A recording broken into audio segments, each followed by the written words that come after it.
नमस्कार दोस्तों, good evening. आप सब कैसे हैं? मैं आप लोग को जो है सेकंड पार्ट जो आज लेकर के आया हूं इन्वायरमेंट साइंस का, है ना। मेरा नाम सुशील कुमार सुमन है और आप मुझे जो है फॉलो कर सकते हैं। आप मेरे एफबी पेज पे जाकर के फॉलो कर सकते हैं, सुशील सुमन आईआईटी रुड़की के नाम से है ना। वहां पर भी जाके फॉलो कर सकते हैं और मुझे जो है यूट्यूब से भी आप फॉलो कर सकते हैं। तो दोस्तों यहाँ पे हम स्टार्ट करेंगे आज का जो नेक्स्ट वीडियो लेक्चर है, आपका second video lecture and second video lecture which is based on your ecotone, right. So हम यहाँ पे स्टार्ट करने वाले हैं आपको इकोटॉन। सो इकोटॉन क्या है, इसके बारे में हम लोग जानकारी लेंगे। So what do mean by the ecotone. अभी तक जो है हम लोग पढ़ चुके थे प्रीवियस ईयर वीडियो लेक्चर में। जिनको ये वीडियो लेक्चर जो देख रहे हैं, इससे पहले आप प्रीवियस पार्ट 1 जाके जरूर देखें। वहां पे मैंने इकोलॉजी के बारे में डिस्कस किया था कि इकोलॉजी क्या है, एनवायरमेंट क्या होती है, basic of environment and ecology systems के बारे में हम लोग डिस्कस कर चुके थे, राइट। नाउ यहाँ पर हम जो डिस्कस करने वाले हैं वो है ecotone. So ecotone is the very very important part.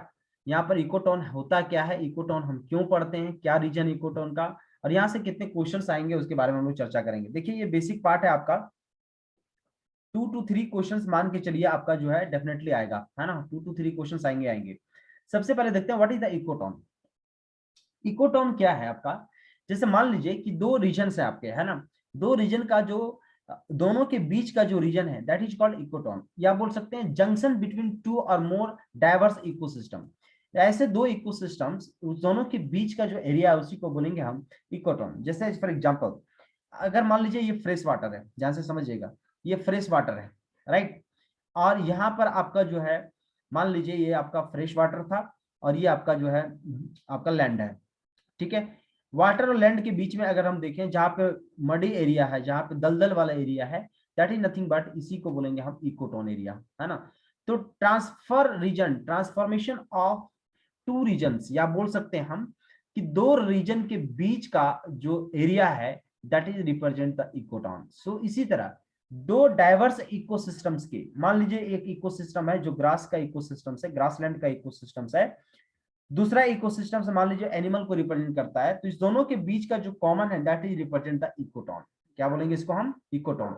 तो कभी कभी बेसिक क्वेश्चन आ जाता है कि what is the ecotone. So ecotone is nothing but, ecotone is a junction between two or more diverse ecosystem is called ecotone. जैसे for example grassland की बात करें, है ना, ग्रासलैंड और रिवर बैंक, इस दोनों के बीच का जो है स्तूरी, इसको बोला जाता है, हम लोग क्या बोलते हैं इसको हम, स्तूरी।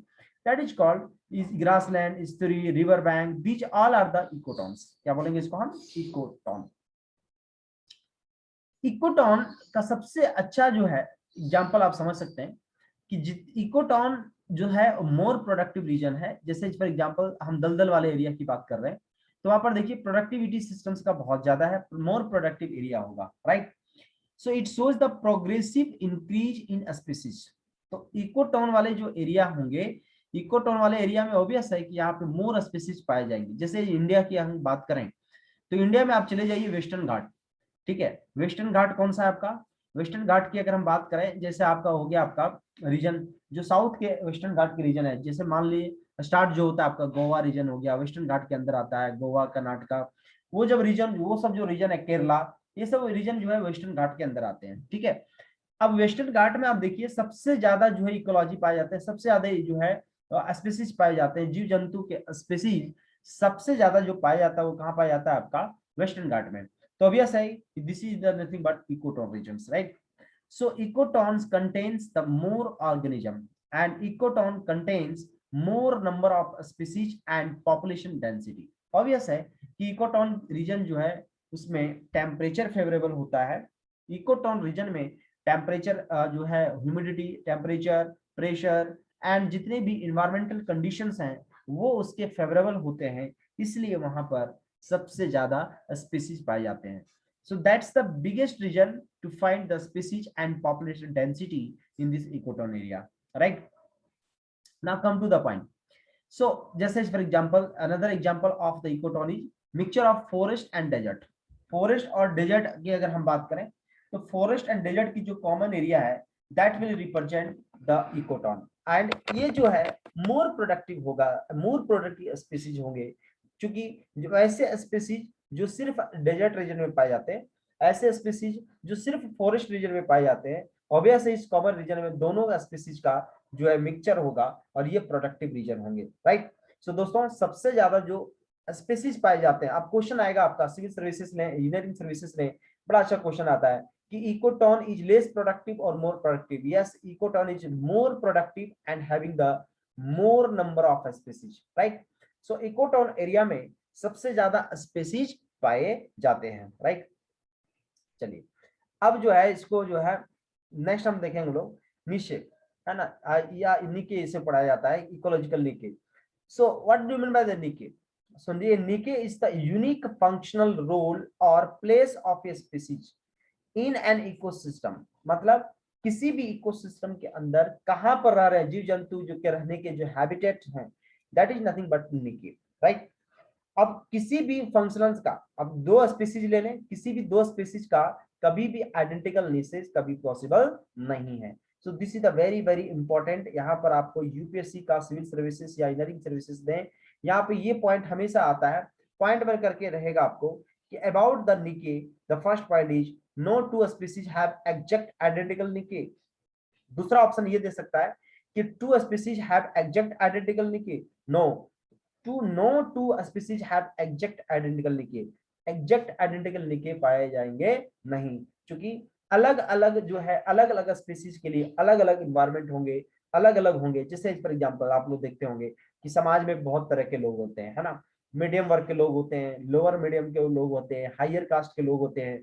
तो अलग अलग लोगों का अलग अलग हैबिटेट है, अलग अलग इन्वायरमेंट है, अलग अलग क्राइटेरिया है, अलग अलग लिविंग स्टैंडर्ड है। सेम एज इट इज जितने भी इकोलॉजिकल है सबका जो है सभी स्पेसीज का अलग अलग इकोलॉजिकल लेके होगा, राइट।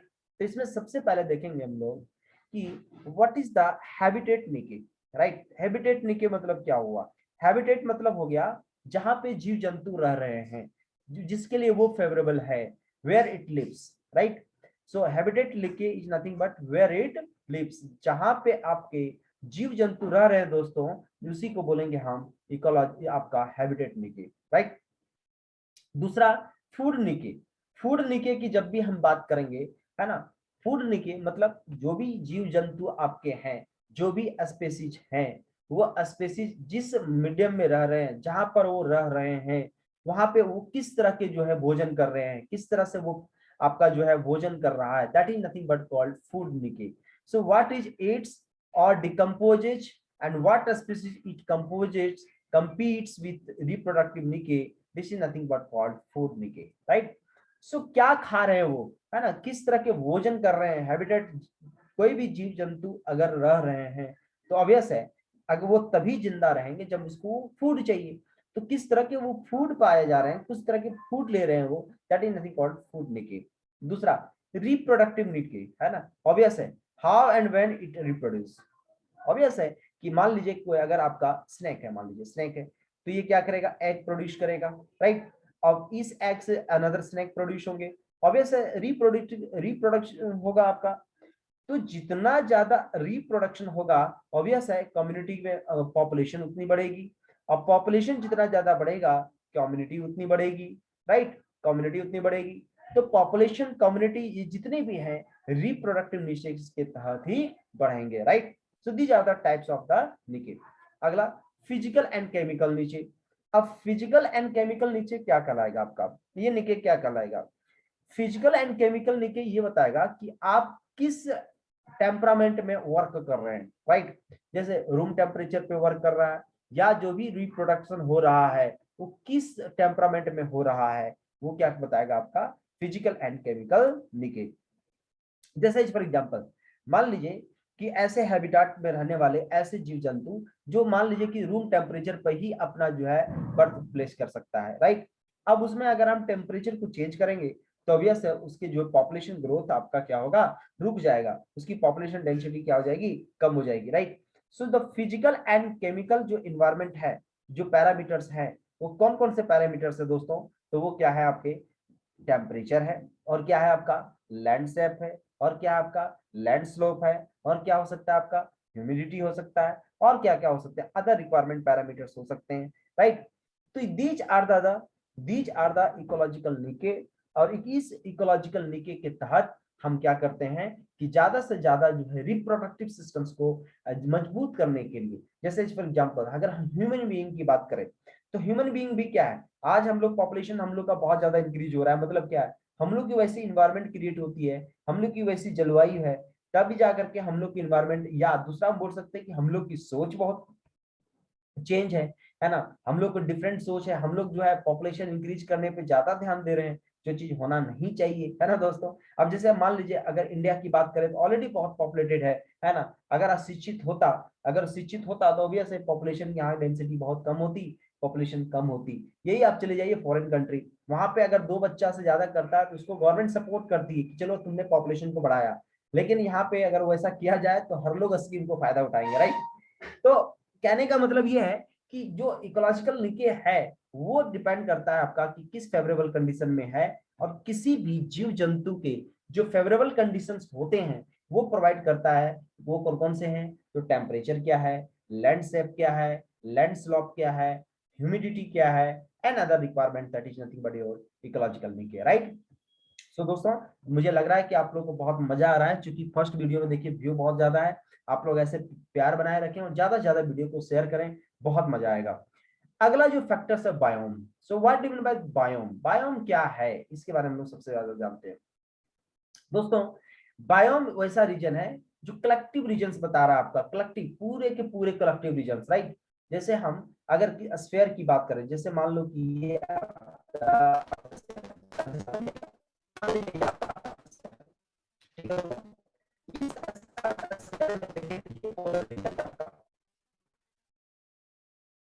ठीक है,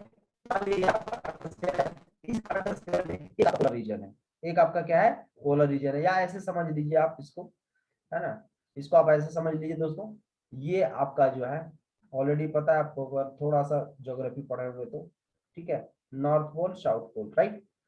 अब देखिए यहाँ से ईस्ट वेस्ट नॉर्थ साउथ, अब ये जो रीजन है वो क्या, बहुत ठंडा प्रदेश है, राइट, बहुत ठंडा है आपका, ये रीजन क्या बहुत गर्म है आपका, है कि नहीं।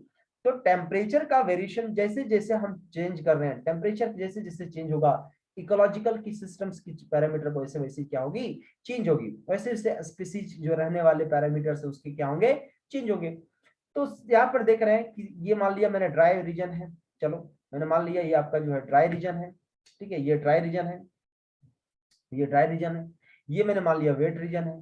तो जैसे जैसे हम ड्राई रीजन की तरफ बढ़ेंगे, वार्म आपका बढ़ता चला जाएगा, जैसे जैसे इधर गए हम यहाँ कॉल्ड बढ़ता चला गया, एंड कॉल्ड और वार्म के बीच में आपके बहुत सारे जो है वो temperature, deciduous forest, boreal forest, tundra प्रदेश, पोलर रीजन, ये सब क्या है आपके, ये सारे के सारे इकोलॉजिकल रीजन है, राइट। सो ये जो इकोलॉजिकल रीजन है इसके कंबाइंड को हम बोलते हैं बायोम, क्या बोलेंगे इसको हम, biome, right. So biome is nothing but ये लार्ज न्यूट्रलिटी ऑकरिंग, इसको अगर हम डेफिनेशन से देखें तो वो लिख सकते हैं हम कि बायोम इज नथिंग बट ये लार्ज नेचुरली ऑकरिंग, मतलब नेचुरल ऑकर हो रहा है आपका, राइट, नेचुरली आपका जैसे ग्रास नेचुरली ऑकर है। सो बायोम इज नथिंग बट ये large naturally occurring community of flora and fauna. जब भी हम फ्लोरा एंड फाउना की बात करते हैं, फ्लोरा एंड फाउना मतलब हो गया पेड़ पौधे जीव जंतु, है ना, सभी आ जाएंगे उसके अंदर, ऑक्युपाइंग ये मेजर हैबिटेट, जहां पर मेजर हैबिटेट को ऑक्युपाई करके रखे हैं जिस रीजन को, उसी को बोलेंगे हम बायोम। जैसे फॉर एग्जांपल फॉरेस्ट, हम सर फॉरेस्ट की अगर बात करें या टुंड्रा की रीजन की बात कर रहे हैं हम, तो फॉरेस्ट में क्या है, फॉरेस्ट में आपको टोटल के टोटल आपको जीव जंतु भी पाए जाएंगे, नदी भी है, पानी भी है, ऑक्सीजन भी है, कार्बन डाइऑक्साइड भी है, नाइट्रोजन भी है, ईच एंड एवरीथिंग आपको कहां पाए जाते हैं, फॉरेस्ट में। So forest is said to be a biome, so it is nothing but collective, ये नेचुरली ऑकरिंग जो कम्युनिटी है उसको कलेक्टिव बनाया गया है दोस्तों, और यही आपका क्या है दोस्तों, बायोम है, राइट। आपको मैं जो है पीडीएफ जो है इसका मैं जरूर ग्रुप में, मेरे टेलीग्राम ग्रुप को जरूर ऐड करें, टेलीग्राम ग्रुप के लिंक को अगर आपको लेना हो तो मेरे व्हाट्सएप नंबर पे हाई लिख कर भेजें, मैं टेलीग्राम ग्रुप में आपको ऐड कर लूंगा दोस्तों, ये मेरा व्हाट्सएप नंबर है। और ज्यादा से ज्यादा प्यार बनाए रखें, टेलीग्राम ग्रुप में आप ऐड हो जाएं, वहां पे मैं पीडीएफ फाइल में इसको शेयर कर दूंगा नोट्स को, ठीक है। चलिए अब बोला जाए कि सर क्या एक्वाटिक सिस्टम बायोम है, नहीं है, ध्यान रखिएगा, क्यों, अब ये वेरी वेरी इंपॉर्टेंट है, यही देखो जो एक्सेप्शनल केसेस होते हैं ना, वही यूपीएससी का सबसे फेवरेट होता है दोस्तों। यही आपको अब बोल देगा which one is biome, which one is not biome, मतलब aquatic system is not a biome. So what do mean by aquatic system? Aquatic system की अगर बात करें मतलब पानी वाला, वाटर से रिलेटेड जितने भी हैं, राइट। सो वाटर से रिलेटेड जितने भी हैं वो क्या है कहलाते हैं आपके एक्वाटिक सिस्टम कहलाते हैं दोस्तों, ठीक है। जैसे फॉर एग्जांपल एक्वाटिक सिस्टम यार सच एज कौन कौन से एक्वाटिक सिस्टम दोस्तों? एक्वाटिक सिस्टम कौन कौन से हैं? फ्रेश वाटर इकोसिस्टम्स है, मैरीन वाटर इकोसिस्टम है, स्टोरेज। स्टोरेज क्या होता है? जैसे मान लीजिए ये फ्रेश वाटर है और ये ओशियन वाटर है, दोनों का जो कॉम्बिनेशन होगा इसी को बोलेंगे हम स्टोरेज, राइट। और ये सबसे ज्यादा कहाँ फॉर्म करता है? जैसे मान लीजिए कोई नदी सागर में जाके मिल रहा है तो यहाँ पे जो इस रीजन में फॉर्म होगा इसी को बोलेंगे स्टोरेज। तो स्टोरेज क्या है? ये इकोटॉन है। स्टोरेज क्या है? ये इकोटॉन है। अभी मैंने पढ़ाया दोस्तों कि इकोटॉन वो रीजन है जहां ट्रांसफॉर्मेशन हो रहा है एक रीजन से दूसरे रीजन में, या आप बोल सकते हैं the common region between the two ecosystem is called ecotone. इसी को क्या बोलते हैं हम? इकोटॉन दोस्तों, ठीक है। चलिए coral reef and mangroves. Coral reef की बात करें दोस्तों, कभी अगर आप अंडमान निकोबार गए होंगे या कभी गोवा गए होंगे, वहां पे स्कूबा डाइविंग आपको करने का मिला होगा मौका, है ना। तो स्कूबा डाइविंग पे आप देखे होंगे, स्कूबा डाइविंग पे वहां जब आप डाइविंग करेंगे आपको समुद्र के नीचे बहुत छोटी छोटी मछलियां पाई जाती है, घास पौधे दिखाई देंगे, बहुत सारी चीजें दिखाई देंगी, जिसको बोलते हैं हम कोरल रीफ। क्या बोलते हैं दोस्तों? इसको कोरल रीफ्स, ठीक है। अब कोरल रीफ्स के बारे में थोड़ा सा बता दूं आपको। कोरल रीफ्स जो होते हैं वो हाईली आपका जो है कैल्शियम पाया जाता है इसमें, राइट। कैल्शियम सबसे ज्यादा पाया जाता है कोरल रीफ में। CO2 पाया जाता है, CO2 को सिंक करने की क्षमता इसमें ज्यादा होती है, राइट। और ये जो है ऑक्सीजन भी प्रोड्यूस करता है। कार्बन डाइऑक्साइड को सबसे ज्यादा सिंक करता है कोरल रीफ्स। और कोरल रीफ्स का होना बहुत जरूरी है दोस्तों, क्योंकि कोरल रीफ जो है इसी से आपका बहुत सारे मेडिसिन बनाए जाते हैं। बहुत सारे मेडिसिन जो बनाए जाते हैं कोरल रीफ से बनाए जाते हैं दोस्तों। तो कोरल रीफ का होना बहुत जरूरी है। बट आजकल जो पॉल्यूशन इंक्रीज हुए, जो nitrogen oxide, calcium carbonate, sorry nitrogen oxide, CO2, ये जो जितने तरह की जो पॉल्यूशन है, SO2, सल्फर डाइऑक्साइड, ये जितने तरह के जो आपके आपके जो पॉल्यूटेड एलिमेंट्स हैं, पॉल्यूशन है, इस पॉल्यूशन के तहत में क्या हो रहा है? कोरल रीफ का डिप्लीटिंग स्टार्ट हो रहा है दोस्तों। तो कोरल रीफ को डिप्लीट करने से रोकना है ताकि ये ज्यादा ज्यादा कैल्शियम प्रोवाइड कर सके, ज्यादा ज्यादा कार्बन डाइऑक्साइड को सिंक कर सके, और ज्यादा ज्यादा हम लोग को जो है मेडिसिन में जो है कन्वर्ट कर सके, मेडिसिन के लिए यूज कर सके दोस्तों। तो कोरल रीफ बहुत ही इंपॉर्टेंट फैक्टर है जो कहाँ पाया जाता है? पानी के अंदर पाया जाता है। इसी को बोलेंगे हम एक्वाटिक सिस्टम दोस्तों। दूसरा मैनग्रूव। मैनग्रूव तो आपको पता है दोस्तों, जैसे आप जो है कीचड़ में चले जाइए, यहाँ पे आपको बहुत बड़ा बड़ा तो आपको जो है पेड़ दिखाई देंगे, दैट इज कॉल्ड मैनग्रूव। उसी को क्या बोलेंगे हम? Mangrove, right.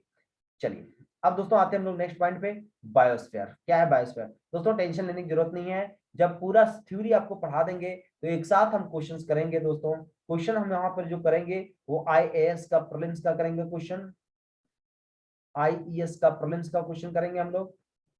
ये दो रीजन का क्वेश्चन करेंगे दोस्तों। ये यूपीएससी का पार्ट है दोनों, और इस दोनों को रीजन का हम क्वेश्चन करेंगे दोस्तों, ठीक है, बहुत अच्छे तरीके से और कॉन्सेप्ट वाइज करेंगे, इसलिए चैनल पे बने रहें। It so what do you mean biosphere? अब बड़ा अच्छा टर्म आ गया बायोस्फीयर। अब आपको आगे मैं पढ़ाऊंगा कि लिथोस्फीयर क्या है, एक्सोस्फीयर क्या है, तो उसी में एक टर्म आया दोस्तों, biosphere. So what do you mean by the biosphere? So biosphere is part of the earth where life can exist, right? So biosphere क्या है दोस्तों? Biosphere एक क्या है? Part of the earth है जहां पे आपका क्या हो रहा है? लाइफ एग्जिस्ट कर रहा है दोस्तों, दैट इज कॉल्ड बायोस्फीयर। इसी को क्या बोलेंगे दोस्तों हम? Biosphere, right. चलिए अब यहाँ पर it represent highly integrated and interacting zone, है ना। बायोस्फीयर क्या है? इंटरेक्टिंग जोन है। हम एक रीजन से दूसरे रीजन में इंटरेक्ट कर रहे हैं, हम एक रीजन से दूसरे रीजन में हम लोग जो है जाने की कोशिश कर रहे हैं, that is nothing but called biosphere region, right. तो इसमें बहुत सारी चीजें पाए जाएंगे दोस्तों, atmosphere, hydrosphere, lithosphere. So these are the combination and that is nothing but called biosphere. क्या बोलेंगे उसको दोस्तों हम? बायोस्फीयर। सो यहाँ पर देखिए, यहाँ पर मैं हम लोग ग्राफ के द्वारा हम समझाने की कोशिश किए दोस्तों।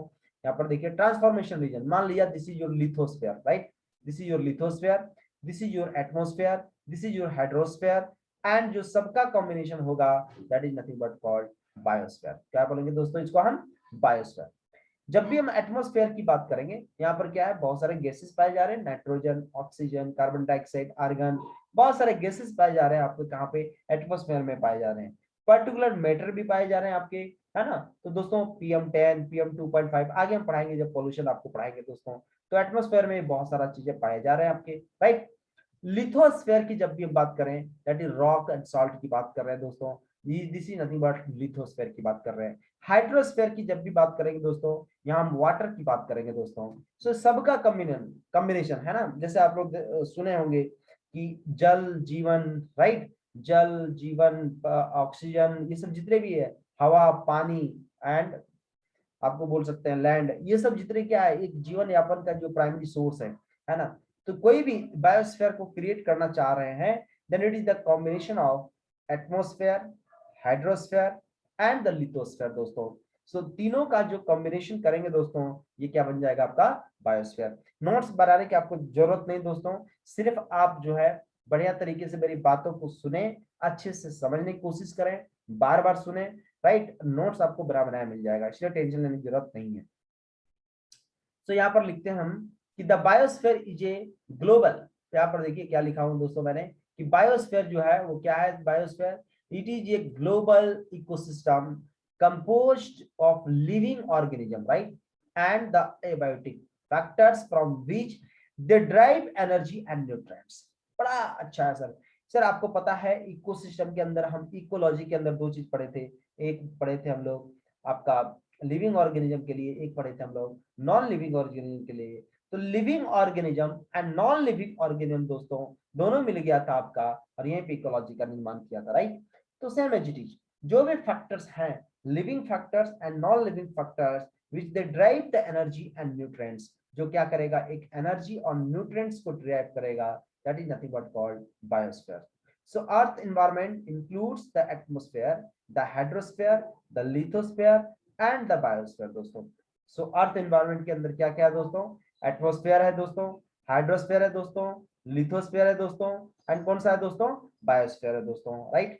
चलिए अब आते हैं हम लोग कि what are the structure of environment, environment का क्या क्या स्ट्रक्चर है, कितने तरह के स्ट्रक्चर्स को जो है हम लोग लेंगे, इन्वायरमेंट के अंदर क्या क्या है। तो आपको पता है सर, पूरे इन्वायरमेंट में अगर हम बात करें, देन चार तरह से इन्वायरमेंट को क्रिएट किया गया है। लिथोस्फेयर, जिसको बोलेंगे हम रॉक एंड माउंटेन से रिलेटेड जितने भी हैं, that is nothing but your lithosphere.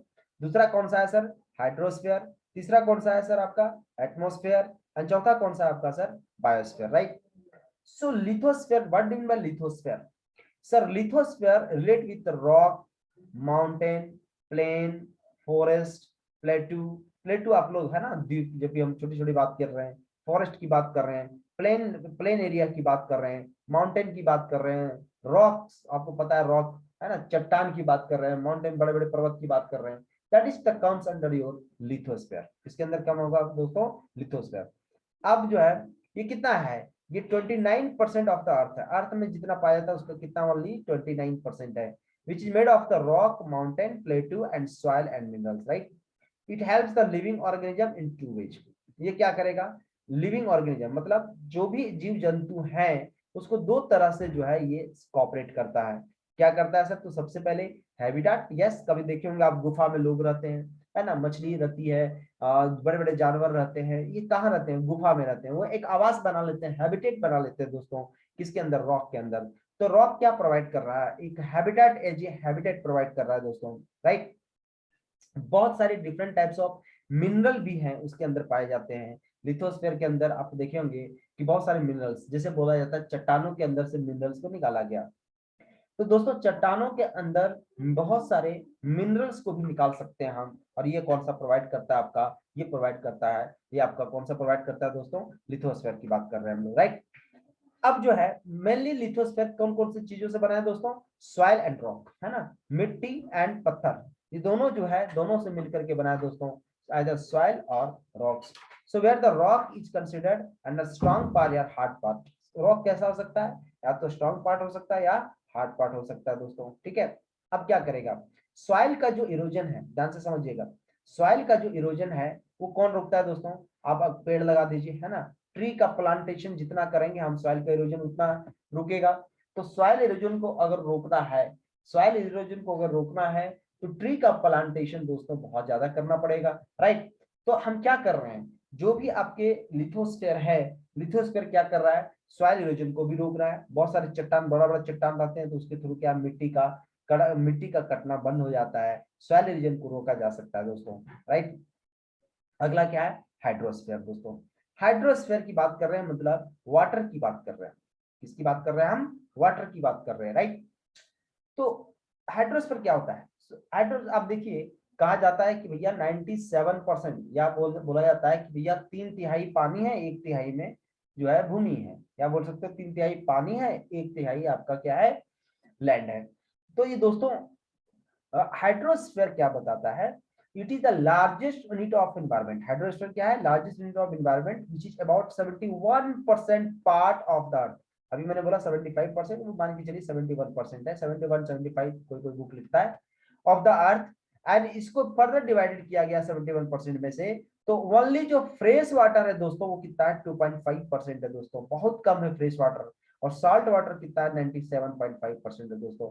तो देखिए, अभी भी देखिए हम लोग क्या करते हैं, हम लोग के जो है फ्रेश वाटर की बहुत कमी है ना। फ्रेश वाटर जो हम पीते हैं, डेली उपयोग में लाते हैं, that is the fresh water, है ना दोस्तों। समुद्री जल क्या है, सॉल्ट वाटर है। तो समुद्री जल को सब लोग रेगुलर यूज में ला नहीं पाते हैं, अगर रेगुलर यूज में लाना है तो इसको फिल्टर आउट करना पड़ेगा। बट दोस्तों हम फ्रेश वाटर को सबसे ज्यादा रेगुलर यूज में करते हैं हम लोग। इसलिए दोस्तों फ्रेश वाटर को जितना ज्यादा बचाएं उतनी अच्छी है। इसलिए तो हम लोग क्या करते हैं आजकल, जो है ग्राउंड वाटर लेवल को बढ़ाने के लिए हम लोग जो है ज्यादा कोशिश करते हैं, छत पे जो है पाइप लगा के नीचे डाल देते हैं, ताकि जो है ग्राउंड वाटर का लेवल क्या बढ़ जाए, ऊपर हो जाए, राइट दोस्तों। सो आइस, अब ये फ्रेश वाटर जो है इसमें से 68.9 जो है परसेंट वो क्या है, आइस के फॉर्म में है, मतलब इसको भी हम यूज कर नहीं सकते। तो दोस्तों ग्राउंड वाटर कितना है दोस्तों, ओनली 30.8% ऑफ 2.5% दोस्तों, मतलब 30.8 बाई 100 इंटू 2.5%। अब इसको जो है कर लीजिए कैलकुलेशन, देख लीजिए कितना आपका वाटर है। तो दोस्तों कभी भी पानी का बर्बादी नहीं करें, हमेशा जो वाटर कंजर्वेशन के ऊपर ध्यान दें हम लोग, और ज्यादा ट्री का प्लांटेशन करें, ताकि फ्रेश वाटर जो है ज्यादा ग्राउंड वाटर का लेवल बढ़ेगा। और दोस्तों जितना ज्यादा ग्राउंड वाटर का लेवल बढ़ेगा, फ्रेश वाटर उतने ही मिलेंगे मुझे। तो आने वाले दिन में बहुत सारे दिक्कत होने वाले हैं, क्यों, क्योंकि डिफोरेस्टेशन बहुत ज्यादा स्टार्ट हो गया दोस्तों। डिफोरेस्टेशन स्टार्ट होने के कारण, क्योंकि जंगल काटे जा रहे हैं, तो वजह से पानी बहुत कम गिरेगा और उससे प्रॉब्लम क्रिएट होगा दोस्तों, राइट। तो इन चीजों पे थोड़ा सा ध्यान रखें, और इसीलिए हम लोग लिथोस्फीयर को पढ़ते हैं। हम लोग लिथोस्फीयर के अंदर देखिए कि जितने भी तरह के वाटर प्रॉब्लम्स हैं, वाटर से रिलेटेड जितने तरह के प्रॉब्लम्स है दोस्तों, वो किसके अंदर आता है, आपका लिथोस्फीयर के अंदर आता है, right. So the organism or animal using water in their different metabolic process or reaction, whereas the important factor of the protoplasm is water. So water is the important factor, होना ही चाहिए। जीने के लिए सबसे ज्यादा क्या चाहिए दोस्तों, सबसे रिक्वायरमेंट है आपका हवा और पानी का, तो पानी पे जरूर ध्यान देने की जरूरत है। So on the earth the water to be utilized less than 1%, हम लोग अर्थ में बहुत कम यूटिलाइज कर पाते हैं अर्थ का, राइट। चलिए, अब दूसरा जो इन्वायरमेंट का जो क्रूशियल फैक्टर है वो कौन सा है दोस्तों, आपको एटमॉस्फेयर। अब एटमॉस्फेयर करता क्या, so atmosphere is nothing but it is the most important factor for life which is in the surrounding of earth and function like as envelope or blanket, right.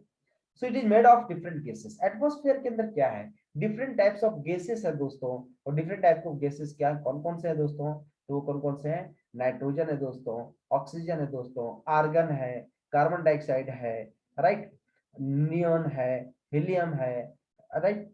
तो इन सब चीजों पे हम ओजोन है, right. तो सबसे ज्यादा क्या पाया जाता है दोस्तों, ये नाइट्रोजन पाया जाता है 78.03%। तो एक क्वेश्चन सबसे ज्यादा ये आता है यूपीएससी में, तो ये वन लाइनर क्वेश्चन आ जा सकता है कि सबसे ज्यादा एटमॉस्फेयर में क्या पाया जाता है, तो नाइट्रोजन पाया जाता है। ठीक है दोस्तों, चलिए चलिए, अब जो भी ये गैसेस हैं वो कहाँ पाए जाते हैं, आपके ट्रोपोस्फेयर में पाए जाते हैं। अब देखिए डिफरेंट टाइप्स ऑफ लेयर है एटमॉस्फेयर का। अगर हम 8 किलोमीटर 0 से 8 किलोमीटर के बीच में जाए तो इसको बोलेंगे ट्रोपोस्फेयर। और ट्रोपोस्फेयर के अंदर ही जैसे बिजली का गिरना या बारिश होना या जो भी है आपके बादल का फॉर्मेशन होना, राइट, जो भी आपके फॉर्मेशंस हो रहे हैं, क्लाउड का फॉर्मेशन होना, ये सब सारे रीजन जो भी हो रहे हैं दोस्तों, वो हो रहे हैं ट्रोपोस्फेयर में दोस्तों। कहां पर हो रहा है? ट्रोपोस्फेयर में। अच्छा, आप बोलोगे सर हवाई जहाज कहां पे उड़ता है? तो 8 किलोमीटर से 15 किलोमीटर का जो बेल्ट है अबव द ट्रोपोस्फेयर लेयर, वहां पर जो है आपके हवाई जहाज एरोप्लेन आपको उड़ाया जाता है। ठीक है दोस्तों। अब आता है स्ट्रेटोस्फेयर। अब 15 किलोमीटर 35 किलोमीटर से 50 टू 80 किलोमीटर के बीच का जो रीजन है उसको बोलेंगे स्ट्रेटोस्फेयर, जहां पे अल्ट्रावायलेट रेज को प्रिवेंट किया जाता है दोस्तों। तो स्ट्रेटोस्फेयर जो है बहुत इंपॉर्टेंट है, क्योंकि आपको पता है यूवी रेज जो होते हैं दोस्तों, वो क्या करता है, यूवी रेज के कारण कैंसर कॉजनिंग होते हैं, राइट। तो कैंसर कॉजनिंग एलिमेंट्स को फिल्टर आउट करता है कौन सा? स्ट्रेटोस्फेयर दोस्तों, राइट। उसके ऊपर जाएंगे तो मेसोस्फेयर, उसके ऊपर जाएंगे तो बनेगा आयनोस्फेयर, और उसके ऊपर जाएंगे तो बनेगा एक्सोस्फेयर। तो कभी कभी ये रेंज पूछ देता है, इस रेंज को आप जरूर याद रखें दोस्तों, ठीक है। चलिए, अब आता है कि एनर्जी फ्लो किस तरह से होता है। जैसे मान लीजिए कि हम एनर्जी फ्लो की बात कर रहे हैं, ऐसे समझिए आप। जैसे मान लीजिए आप बात कर रहे हैं कि किस तरह से एनर्जी फ्लो होगा। जैसे फॉर एग्जांपल, एनर्जी पिरामिड जो होता है वो ऑलवेज अपराइट होता है, ठीक है। क्यों होता है ऐसे समझिए। मान लीजिए कि ये जो है ग्रासलैंड एरिया है, ठीक है। अब जो है यहाँ बहुत सारे घास फूस भूसे हैं, इसको किसी बकरे ने खाया, ठीक है। अब ये क्या है, a lot of amount of खाया। अब इससे एनर्जी जो कन्वर्ट हुई, ये कौन खाया? बकरे ने खाया। अब ये जो है इसकी एनर्जी क्या होगी? एनर्जी लेवल इसका कम हो गया, राइट। अब बकरे को जो है मान लें आपने खाया, तो और एनर्जी कम, ज्यादा एनर्जी मिली लेकिन न्यूट्रिएंट्स, राइट। फिर इसको, तो कहने का मतलब ये है कि एनर्जी का हमेशा क्या होगा? अपवर्ड होगा। So the energy flow is basic function of ecosystem in the environment, as it's the study of the trophic level interaction in an ecosystem which is gives energy flow to the ecosystem। कुछ नहीं करना है, एक reason से दूसरे energy reason में जो interactions हो रहे हैं, उस इंटरेक्शंस के बीच में एनर्जी फ्लो होगा दोस्तों। और एनर्जी का डायग्राम हमेशा क्या होता है? अपवर्ड होता है, एकदम एक लाइन में याद रखना, ये हमेशा पूछा जाता है दोस्तों, ठीक है। So the interaction between tropic level and ecosystem, this is nothing but tropic level और ecosystem के बीच में देखें तो कौन कौन से हो सकते हैं? आप खुद से बताइए क्या हो सकता है? ऑटोट्रॉप्स, जो प्रोड्यूसर जितने भी हैं, जो प्रोड्यूस करते हैं, जो फूड को प्रोड्यूस कर रहा है, जो ऑटोट्रॉप जो खुद अपने फूड को बना रहे हैं, that is nothing but autotrophs. जैसे प्लांट, प्लांट क्या है? ऑटोट्रॉप्स है, वो खुद भोजन बनाता है, राइट। हेटरोट्रॉप्स, हेटरोट्रॉप्स वो है जो प्राइमरी प्रोड्यूसर, जो भी प्रोड्यूसर्स है उसके द्वारा जो बनाया गया है, उसके द्वारा जो बनाया गया उसको वो ले रहे हैं, दैट इज उसको वो ग्रहण करके अपना जो है मेटाबॉलिज्म सिस्टम्स को क्रिएट कर रहे हैं। दैट इज उसको बोल सकते हैं हम कि ऑटोट्रॉप्स जो भी प्राइमरी प्रोड्यूसर्स हैं उसको खा रहा है कौन सा? हेटरोट्रॉप्स। अब हेटरोट्रॉप्स में बहुत सारे हैं दोस्तों। सबसे पहले प्राइमरी कंज्यूमर्स, फिर देखेंगे सेकेंडरी कंज्यूमर्स, फिर देखेंगे टर्सरी कंज्यूमर्स, फिर देखेंगे क्वार्टरनरी कंज्यूमर्स। कैसे? इसको देखिए ध्यान से। जैसे मान लीजिए ग्रास हॉपर्स है। अब ग्रास हॉपर्स जो है उस वो क्या है? ये ग्रास को खाया। अब ग्रास हॉपर्स को कौन खाया? फ्रॉग खाया, मेढक। फ्रॉग को कौन खाया? स्नेक खाया। और स्नेक को कौन खाया भैया? ये आपका हॉक खाया। तो कर क्या रहा है ये देखिए, अगर ये मान लीजिए प्राइमरी कंज्यूमर्स है तो ये सेकेंडरी बन गया, ये टर्सरी बन गया, और ये क्वार्टरनरी बन गया। So these are the heterotrophs. ये क्या है दोस्तों? आपके हेट्रोट्रॉप्स हैं। ग्रास क्या हो गया आपका? Autotrophs, right. So this is nothing but your ecosystems. चलिए, आई होप दोस्तों मजा आ रहा होगा आप लोगों को। बहुत अच्छे से कहानी बस सुनते चले जाइए, मजा आ जाएगा। क्वेश्चन एक लाइन से बनेंगे आपके एग्जाम में, चाहे वो यूपीएससी का सीएससी का एग्जाम दे रहे हो या ईएससी का एग्जाम दे रहे हैं, यूपीएससी का, दोनों पेपर में आपको काम आएंगे दोस्तों। चलिए, अब जो है तीन कॉन्सेप्ट टॉपिक लेवल में, तीन कॉन्सेप्ट लाया गया। एक को बोले हम फूड चेन, ठीक है दोस्तों। एक को बोल दिया हम फूड वेव, राइट। एक को बोल दिया इकोलॉजिकल पैरामीटर्स। सो यहाँ पर हम डिस्कस करने वाले हैं कि what do you mean by the food chain, what do you mean by the food web, and what do you mean by the ecological parameters दोस्तों, ठीक है। फूड चेन है क्या? है ना। फूड चेन क्या है? एक सीक्वेंस है जिस सीक्वेंस में एक दूसरे को खा रहे हैं। सिंपल सा समझिए, जैसे अभी बताया मैंने, ग्रास हॉपर्स जो है उसको खाया कौन? मेढक खाया, है कि नहीं? फ्रॉग खाया। फ्रॉग को कौन खाया? स्नेक। उसके बाद कौन? उसके बाद हॉग। तो ये जो है ये this is nothing but your food chain, right. So ये sequence of organism that feed on one another form ये फूड चेन, राइट। सो ये food chain starts with producers, producer से स्टार्ट होगा, and ends with the carnivores, right. Carnivores क्या है, एक consumers हैं आपके, क्वाटरनरी कंज्यूमर्स बोल सकते हैं। मतलब क्या, स्टार्ट किया क्या प्रोड्यूसर से, और एंड कहा हुआ भैया लास्ट में जो खा गया इसको, right. This is called food chain. क्या बोलेंगे दोस्तों इसको हम, फूड चेन। एक डेफिनेशन आप बोल सकते हैं कि the sequence of each, the sequence of earth and being it, sorry इसको बोल सकते हैं हम द सीक्वेंस ऑफ ईटेन, मतलब किसको खाया, एंड बीइंग ईटेन मतलब किसको खाना है, produces transfer of food energy and it is known as food chain. क्या बोलेंगे दोस्तों उसको हम, food chain. So this are the definition, simple सा मीनिंग समझ लीजिए कि एक यूनिडायरेक्शनल एलिमेंट्स में, एक यूनिडायरेक्शनल रीजन में, या बोल सकते हैं on the way of unidirectional, जिस तरह से एक दूसरे को वो खाते चले जा रहे हैं, that is nothing but called food chain. क्या बोलेंगे उसको हम दोस्तों, फूड चेन। सिंपल लैंग्वेज में समझिए, है ना। अब देखिए जैसे फॉर एग्जांपल प्लांट क्या करता है, प्लांट करता क्या बेसिकली, प्लांट क्या किया, सोलर एनर्जी लिया, ये प्लांट है आपके ट्री है, ये क्या करता क्या दोस्तों, यहाँ से आपका सोलर एनर्जी लिया, सोलर एनर्जी यहाँ से ग्राउंड वाटर लिया, राइट। दोनों फोटोसिंथेसिस प्रोसेस के थ्रू यहाँ पर कार्बोहाइड्रेट बना करके और यहाँ पर जो है वो एनर्जी गेन कर रहा है। तो यहाँ पर फोटोसिंथेसिस प्रोसेस के थ्रू प्लांट्स क्या कर रहा है, एनर्जी गेन कर रहा है, राइट। तो this is nothing but your one types of the food chain जो आपका प्रोड्यूसर्स कहला रहा है, राइट। अब आता है कि कितने तरह के फूड चेन होते हैं। अब ये भी पूछा जाता है कि what are the types of the food chain, right. So the first types of food chain is called grazing food chain. Grazing मतलब क्या समझिए, ग्रेजिंग मतलब घास, घास से स्टार्ट करेंगे हम लोग, घास जो होता है ना ग्रीन, है ना, ग्रीनरी घास, वहां से स्टार्ट करेंगे और पूरे के पूरे चले जाएंगे हॉक तक, that is nothing but called grazing food chain. अब देखिए दोस्तों ये फूड चेन कहां से स्टार्ट हुआ, देखिए प्राइमरी प्रोड्यूसर्स क्या है, प्राइमरी प्रोड्यूसर्स क्या है, सन एनर्जी लिया, एनर्जी लिया, क्या किया प्लांट ने, प्लांट ने क्या किया, एनर्जी गेन किया, एनर्जी गेन करने के बाद प्लांट फोटोसिंथेसिस के थ्रू एनर्जी गेन कर रहा है, ग्रो कर रहा है, राइट। फाइटोप्लांट्स जितने भी हैं, जैसे कीड़े मकोड़े जो छोटे छोटे छोटे छोटे जो एकदम है जीव जंतु, वो भी आपके क्या है, प्राइमरी प्रोड्यूसर्स है। अब ये क्या करेगा, इसको कौन खाएगा, जू प्लांटो खाएगा, इसको कौन खाया, कैटरपिलर खाया मान लो, ठीक है, जो इससे बड़ा जो है केंचुआ टाइप का बोल सकते हो इसको, उसने खाया कैटरपिलर ने, राइट। अब दोस्तों इसको कौन खाया, लिजार्ड ने खाया, छिपकली बहुत बड़ा छिपकली था इसने खा गया। जू प्लांक्टन को कौन खाया दोस्तों, फिश ने खाया, है ना, डायग्राम अच्छे से नहीं बनाया माफ करना, फिश ने खाया, राइट। अब फिश को कौन सा खाया भाई दोस्तों, पेलिंकन ने खाया, जिसको बगुला बोलते हैं हम लोग हिंदी में, बगुला, राइट, बगुला ने खा लिया। लिजार्ड को किसने खाया दोस्तों, स्नेक ने खाया। तो यहाँ पर क्या देख रहे हैं आप कि ये आपका प्राइमरी प्रोड्यूसर्स था, प्राइमरी प्रोड्यूसर्स किस में गया, प्राइमरी कंज्यूमर्स में गया, प्राइमरी कंज्यूमर्स किस में गया दोस्तों, सेकेंडरी कंज्यूमर्स में गया, सेकेंडरी कंज्यूमर्स किस में गया दोस्तों, टर्सरी कंज्यूमर्स में गया, राइट। अब स्नेक के बाद, स्नेक के बाद भी तो हो सकते हैं आपके, तो स्नेक अब मान लीजिए सांप को किसने खाया, तो हॉक ने खाया। तो ये जितने भी है ये क्या है, फूड चेन को रिप्रेजेंट कर रहा है दोस्तों। तो फूड चेन के अंदर जो है this is nothing but called grazing food chain. क्या बोलेंगे इसको हम, ग्रेजिंग फूड चेन। अब आइए, सो क्यों कहते हैं इसको ग्रेजिंग फूड चेन, क्यों, this food chain begins from the green plants. दोस्तों ग्रीन प्लांट से ये आपका जो है वो फूड चेन बिगिन हो रहा है of the base, that's why this is called primary consumers, right. अगला जो है आपका फूड चेन है दोस्तों, उसको बोलते हैं हम डेट्रियस फूड चेन।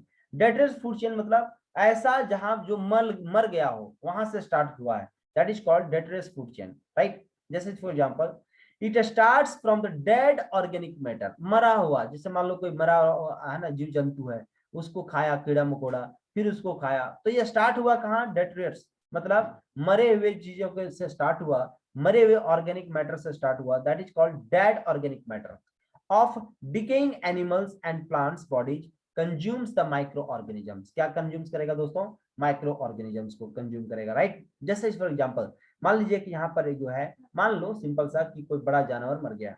अब देखेंगे दोस्तों बड़ा जानवर जब मरता है तो यहाँ पे कीड़े मकोड़े बहुत सारे लग जाते हैं इसके अंदर, है ना, क्या कर रहा है, इसको खा रहा है, राइट। अब क्या है, उसको बोलते हैं लीटर। अब लीटर को किसने खाया, लीटर को खाया अर्थवार्म, केचुए ने खाया, अर्थवार्म्स ने। अब केचुआ को चिकन ने खाया, अब इसको कौन खाया, हॉक ने खाया। तो ये क्या है, एक डेट्रियस फूड चेन है दोस्तों। तो डेट्रियस टाइप की जो फूड चेन है, दिस इज नथिंग बट, सो दो तरह का आपका फूड चेन हो गया। एक को बोल दिया ग्रेजिंग फूड चेन, दूसरे को बोल दिया दोस्तों हम डेट्रियस फूड चेन। डेट्रियस फूड चेन जो आपका डेड ऑर्गेनिक मैटर से स्टार्ट हो रहा है, ठीक है दोस्तों। तो अगर डेड ऑर्गेनिक मैटर से स्टार्ट हुआ उसको बोलेंगे हम डेट्रियस फूड चेन। अगर हम ग्रास से स्टार्ट कर रहे हैं दोस्तों, उसको बोलेंगे हम ग्रेजिंग फूड चेन, ठीक है दोस्तों। चलिए अब आते हैं हम लोग नेक्स्ट। बस कहानी सुनना है आपको, नोट्स आपको मिल जाएगा, कहानी सुनना है, क्वेश्चन भी करवाएंगे आपको। इस तरह से तैयारी करेंगे, लाखों रुपया खर्च करके आप लोग जाएंगे, लेकिन यहाँ सारा कुछ फ्री के मिलेगा आपको दोस्तों। टेंशन लेने की जरूरत नहीं है, सिर्फ दुआ करना, दुआ में याद रखना, आप प्यार बनाए रखना, बस मुझे वही चाहिए। जो आप रेस्पेक्ट देते हैं उसी का ये नतीजा है दोस्तों, एंड दिल से धन्यवाद आपको। चलिए अब दूसरा देखते हैं कि what is the food web. Food web है क्या, क्या हम होते हैं फूड वेव, उसके बारे में जानते हैं दोस्तों। सो फूड वेव बहुत ही इंपॉर्टेंट है। Food chain and food web दोनों में बहुत अंतर है। अगर आपसे पूछा जाए कि फूड वेव और फूड चेन में क्या अंतर है, तो देखिए दोस्तों क्या अंतर है, बताते हैं आपको। फूड चेन, जब भी हम फूड चेन की बात किए तो एक ट्रांसफॉर्मेशन है एक से दूसरे में, बट यहाँ पर फूड वेव में क्या है दोस्तों, कि बहुत सारे multi layers of the food chain एक फूड वेव का निर्माण करेगा। जैसे हम बोल सकते हैं the multi layers of the food chain collective of the food chain represent the food web. क्या बोलेंगे दोस्तों उसको हम, फूड वेव। जैसे जो एज फॉर एग्जांपल यहां पर लिख सकते हैं, ये food web illustrates all possible transfers of energy and nutrients among the organisms in an ecosystems, whereas food chain focus only pathway of the food, right? किस तरह से फ्लो हो रहा है, पाथवे की बात करेंगे तो फूड चेन की बात करेंगे, फूड वेव की बात कर रहे हैं दोस्तों। यहाँ पर देखिए, जैसे मान लीजिए ग्रास लिया मैंने, ध्यान से देखिएगा।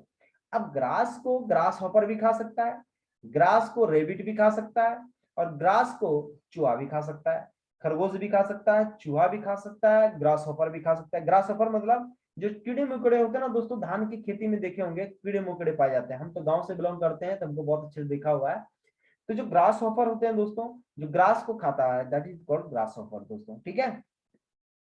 तो क्या होगा देखिए, ग्रास अल्टीमेट क्या है, तीन लोगों का सोर्स है, बट यहाँ पर देखिए ग्रास हॉपर को फिर खाया किसने, लिजार्ड ने, बट लिजार्ड को अल्टीमेट खाया किसने, हॉक ने खाया। ग्रास हॉपर को भी डायरेक्ट हॉक खा सकता है, रेबिट को भी हॉक खा सकता है, माउस को भी खा सकता है, और माउस को किसने खाया, स्नेक का, स्नेक से भी किसने खाया, हॉक ने खाया। हॉक मतलब हो गया चील, है ना, चील है ना, बाज, या इसको बोलते हैं हिंदी में बाज, है ना, बाज बहुत बड़ा पक्षी है ना, दैट इज कॉल्ड बाज। So this is called food web. क्या बोलते हैं दोस्तों इसको हम, फूड वेव। सो जो कलेक्टिव है, कलेक्टिव जो है उसी को बोलेंगे दोस्तों हम फूड वेव, राइट। चलिए दोस्तों यहाँ पर जो है हम आज का क्लास समाप्त करते हैं। हम नेक्स्ट वीडियो लेक्चर में आगे हम कंटिन्यू करेंगे दोस्तों। तो अभी तक जो भी हम पढ़ाए हैं उसको अच्छे से आप रिवाइज कीजिए। नोट्स का आपको अगर चाहिए तो आप मुझे व्हाट्सएप नंबर पे हाई लिख के भेजिए, टेलीग्राम ऐप पे आपको ऐड कर दूंगा, वहां पे जाकर के आप ले सकते हैं दोस्तों। मुझे मुझे जो है एफबी पेज पे फॉलो कर सकते हैं, मेरा व्हाट्सएप नंबर दे दिया दोस्तों। मैं रात और दिन आपके लिए हूँ। वैसे स्टूडेंट्स जो अपने आप को कुछ करना चाहते हैं वो कभी दोष नहीं दे सकते कि मुझे सोर्स नहीं मिला।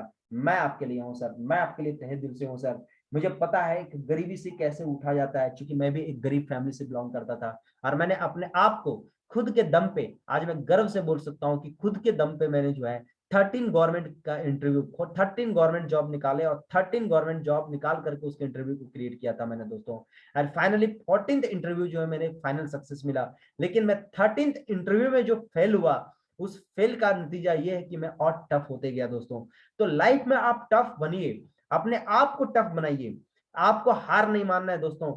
जब तक तोड़ेंगे नहीं तब तक छोड़ेंगे नहीं। मेरा एक ही चीज है, हमेशा आपको पढ़ना अच्छी तरीके से, लाइफ में बने रहना है दोस्तों। आज हम यूपीएससी का आईईएस ऑफिसर बने दोस्तों। आपका प्यार रहा तो मैं बहुत जल्दी है यूपीएससी का सिविल सर्विसेज भी देखूंगा। तो दोस्तों ये सब लाइफ में आगे बढ़ते रहना है, होना या ना होना वो बात की बात है, बट हम ट्राई तो जरूर कर सकते हैं दोस्तों। बड़ा अचीवमेंट रखिए, बड़ा सोचिए। हम कभी भी चाहते तो हम छोटा छोटा जॉब निकाल सकते थे, लेकिन मैं जेई का फॉर्म कभी नहीं भरता था दोस्तों। हम छोटे जॉब फॉर्म कभी नहीं भरते थे। हम बोलते थे करेंगे तो या तो यूपीएससी का जॉब, और नहीं करेंगे तो टीचिंग करेंगे। जो मेरा टीचिंग स्किल है वो कहाँ गया, वो तो मेरा है ही, और मैं टीचिंग में ही था दोस्तों। मेरा प्लेसमेंट होने के बावजूद मैं टीचिंग में रहा।